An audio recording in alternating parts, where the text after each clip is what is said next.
Pastor Jack Hibbs, one of the best-known pastors in North America, for good reason.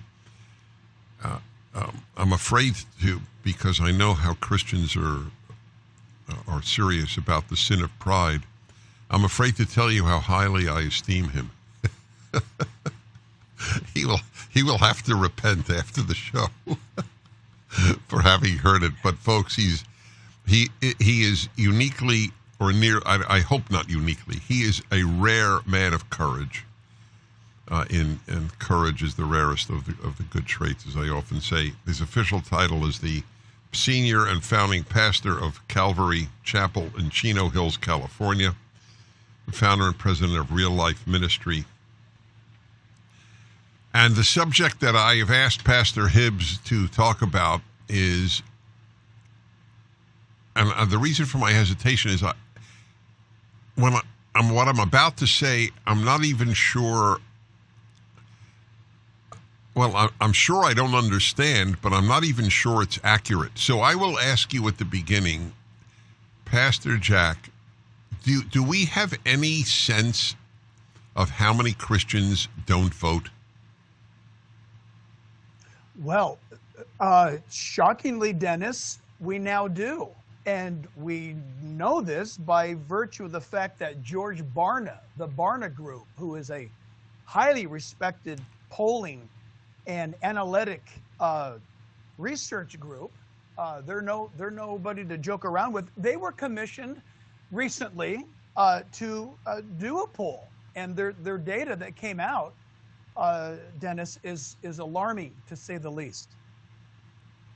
And that data suggests what? I'll give it to you. Yeah, I'll give it to you right now. You just tell me to stop, because I've got enough here. Regarding the 2020 election, for example, post-election results among evangelicals, 2020. Dennis, listen to this. The state of Arizona has a professed 730,600 evangelicals that did not show up to vote. Listen, Biden won Arizona by 10,000 votes. Georgia, the state of Georgia, has 1,350,000 professed evangelicals who are registered to vote.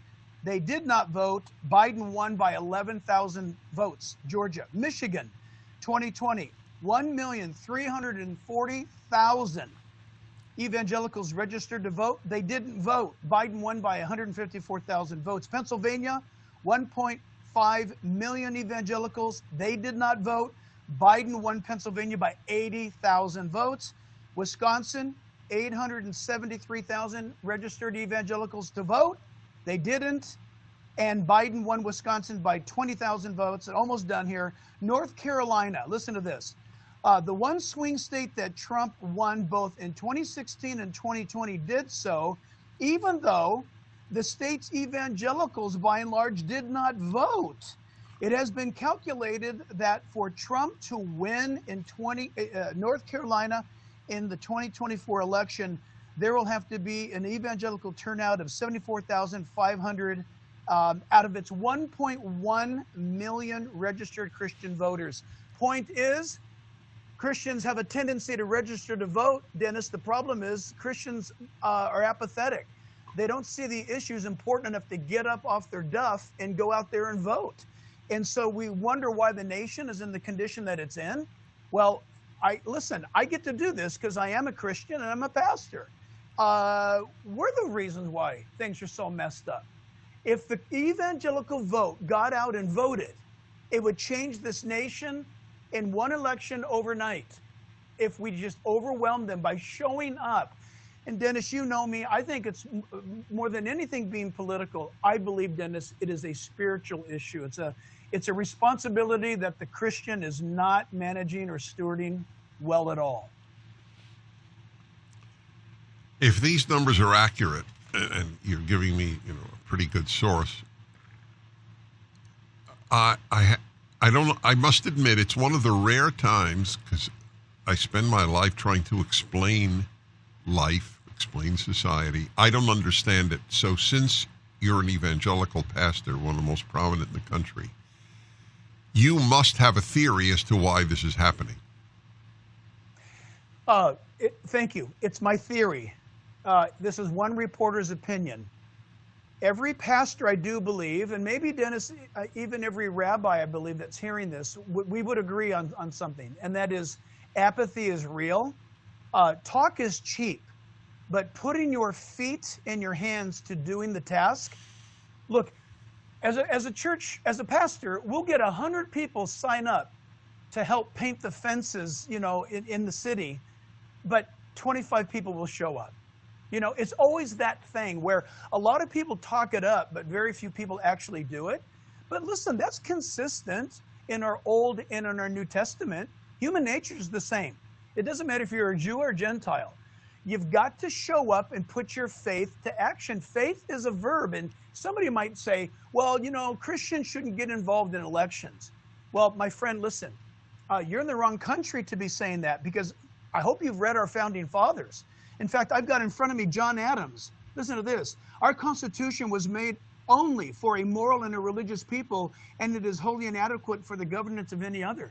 Our founding fathers assumed that the Christians would steward, they would keep the republic, they would take it seriously enough to defend a nation that was built off of Judeo-Christian worldview values, the Bible, unlike any other place on earth.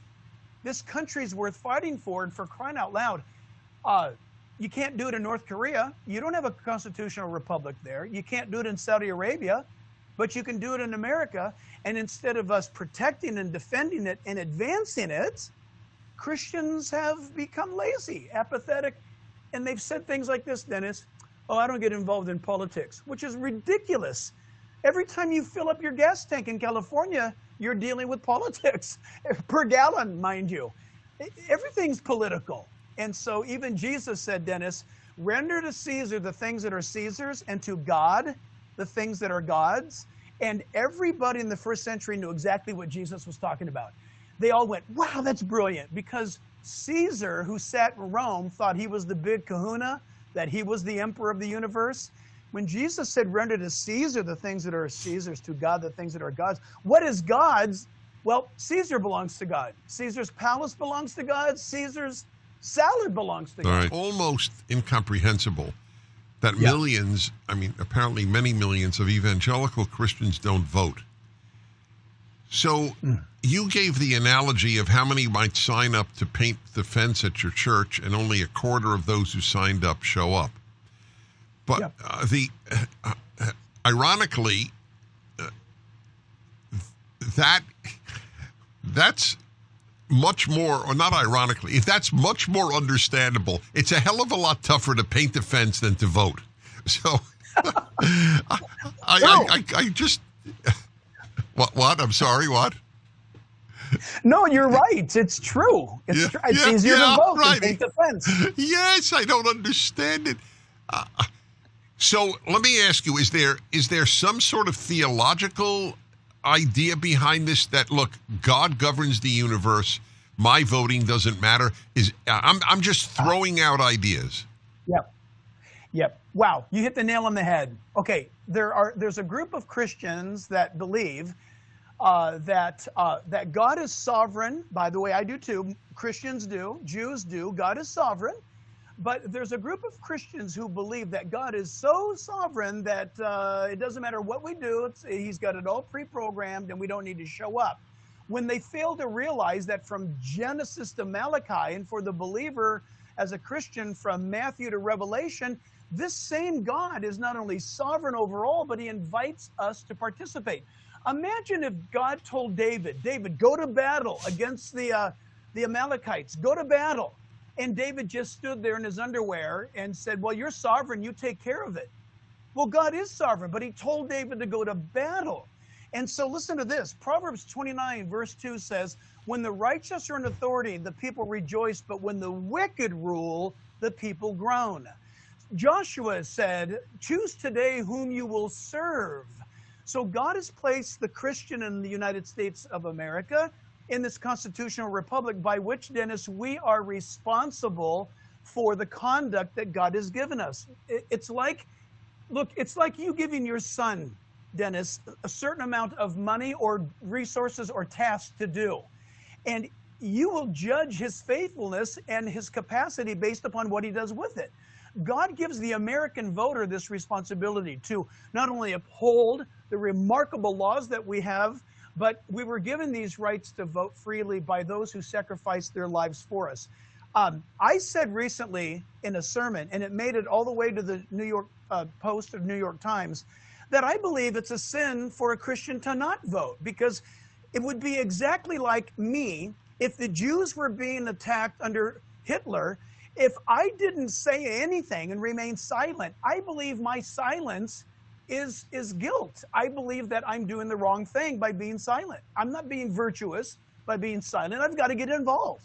And so, yeah, the author of this tremendous, and I encourage everybody to go to georgebarna.com. This guy's top shelf researcher. He says, he winds up concluding that apathy is what plagues the church today. However, many of the Christians that were included in the study said that if they heard their pastor speak about issues from the pulpit in a biblical worldview to teach them how to respond, they would vote. So listen, it's the pastors. We need pastors to speak up. Okay, I'd like to continue. Do you have the time? Because I want to continue with you. There's maybe no more time. Important. Good, excellent. No, Pastor Jack Hibbs I have time. Speaking with. Okay, excellent. Sean, what is my timing here? What is Okay, so good. We still have 1 minute. So I want to ask you a question, Jack, if I may. Yep. If I don't vote because God is sovereign, why do I go to a doctor if God is sovereign? So look, if you're gonna view that bizarre way of defining God's sovereignty, how about this? Not only are you right about the doctor, but Dennis, if somebody who's saying, "Oh, God's sovereign, I can't go vote," what do you do when you get hungry? Do you walk outside and look up to the heavens and open up your mouth and wait for God to fly a bald eagle over and drop In-N-Out burger in your mouth? If you talk about God's sovereignty, then don't feed yourself. Go outside and wait for God to drop a burrito in your mouth. Yes. I mean, this is ridiculous. Yes. We're talking about this extraordinary, it's a phenomenon to me. I don't get it, how a person could be religious, could take the God of the Bible seriously and not vote when the fate of a country founded on biblical principles is at stake. But as you point out, you went further than me. I said, if the issue is God's sovereignty, which of course both of us believe in, but that doesn't mean that we don't do anything. There's no biblical basis for it. Well, God is sovereign, so you don't have to do a damn thing. There's a guy across the street being beaten to death, but God's sovereign, so you don't have to do anything. But if one doesn't vote, you're allowing people to be beaten. I mean, the people who believe in defunding the police, they might as well say, well, of course we want to defund the police. God is sovereign. It's almost as if the left and evangelicals who don't vote are doing the same thing to society. Well, listen, you are so correct that it's Isaiah. Isaiah, the Jewish prophet, chapter 5 says that in the latter times, men will declare evil good and good evil, light dark and dark light. And that's what we're seeing. And you say, well, what does that have to do with God's sovereignty? If somebody would just take the time to read the Bible, read the scriptures, they would realize that God made us as engaged creations. He said to Moses, he said to Adam and Eve, look, I made all that there is, but go and have dominion over it. Go enjoy it. Get involved. Get your hands dirty. Plow up a field. Plant a tree. I mean, regarding this nation of ours, everybody should go out and vote, but nobody should be more in front of the line because of eagerness than the Christian. The Christian should be ready to bring about righteousness. Dennis, the Bible commands us to do righteousness. And people scratch their heads and wonder, well, what do I do? How do I do that? To do righteousness simply means to do the right thing. And to do the right thing, for example, we'll get down to the bones of it all. We've got a presidential candidate that believes that the borders don't matter. It's not important. That babies are not important. that gender's not important, that Second Amendment rights are not important. And then we have a candidate that is the opposite of that. Second Amendment rights are important. The borders are important. The baby's important.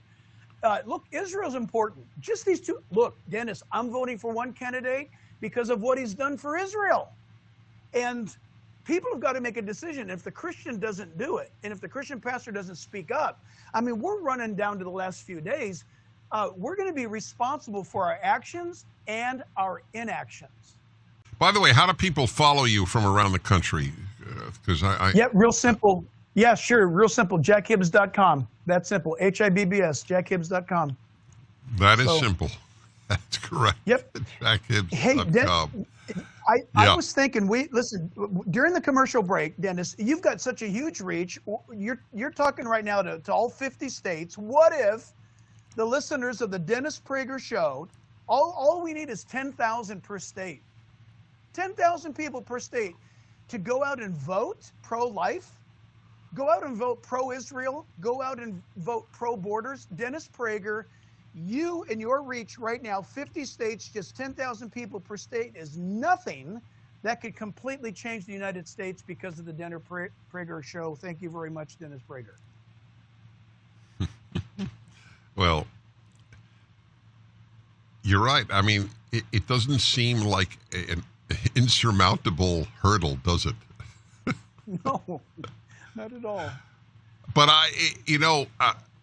after this, I have what I call my ultimate issues hour, and you've given me a topic here. I'm going to talk for an hour about this question of what it means that God is sovereign, because a lot of religious people, and it has nothing to do with Catholic, Protestant, or Jew. A lot of people in each of the faiths, I think, has an understanding of God's sovereignty that is not biblical. It's like they took the words very literally, but they don't really know what it means. But in any event, it's so odd. You don't have to comment on this because I don't know how much you talk straight politics, but obviously I'm allowed. And the battle today, I explain this in speech after speech and in column after column. The battle today is the left versus the Bible. I mean, whatever your faith, if it's biblically grounded, I mean, the very notion. I mean, to take one example, and God created the human being, male and female. He created them. The Bible goes out of its way to state to you there are two sexes, and God designed the two sexes. So to say that a male can become a female or a female can become a male is not true. And certainly not biblical. And yet millions of people who believe in that book will not vote. Anyway, you got your work cut out for you. What could I say? All right, listen. Yes. Go ahead. Give a final thought. Go ahead. No. Yeah, final thought. Genesis chapter 1 to chapter 11. You read Genesis 1 to 11, you've got everything you need to know about God's sovereignty and man's responsibility to what God has given us to do. But to sit idle is inexcusable, and we must get out and vote. We must select our leaders based upon not what we feel, but what is biblically best for the nation.